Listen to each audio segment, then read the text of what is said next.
do you think this city, if Toronto wins, so everyone talks about, they win and it's going to be plan the parade. I don't hear that from everyone or anyone. The Leafs win and I hear pessimism from people being like, Leafs win, they loosen the noose. Yeah. Like, that's all it is. That sounds about right. Are you in the Sammy McKee Probably not. class that a first round win against Tampa is enough?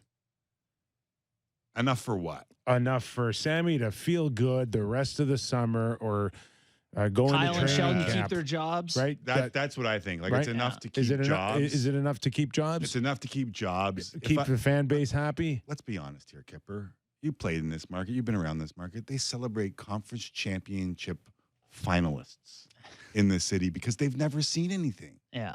Right? Like, the expectations for the marquee franchises across North America and beyond are not, hey, this guy made a conference championship final. That's big news. Like, that's the fan base that you're working with here. And so I understand why Sammy says you win one round, I'm good. I'm going to have some great rounds of golf over the summer. But should they be looking for more? Of course they should be looking for more. This is a good team that on paper, once they get past that first round, might get out of their own heads and might start figuring things out and could start winning. I don't know if that all happens in 1 year, but that's how it usually works for good teams. They get a taste of it, and then they understand what it takes to win. If they do lose and people start to lose jobs, which presumably is what happens if they go out in the first round, how do you think this market would handle the superstars here? You mentioned build people up to bring them down. I mean, how's Austin Matthews going to be perceived as a 7-time first-round loser who can't pull a team through? Mitch Marner or Nylander? You know what people will be asking?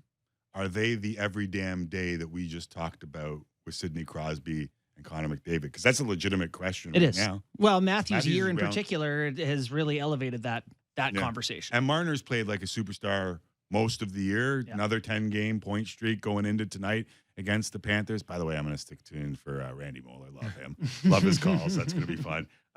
So there are obvious talents on this team. If they go down, I guarantee you might need to open the phone lines or take tweets. We'll just have a whole day where we take calls and respond to people in here. Let people just vent. It's been laid out for Leaf fans to crystal clear, in my opinion, that you don't offer Kyle Dubas an extension on his contract. You make him play it out because you want to see the end results. The end results cannot be a first-round loss and keep your job. I mean, it brings up some really dramatic questions if they lose, like Matthews can be extended on July 1st if they lose again this year. And he doesn't want to extend him. Well, that's what I'm saying.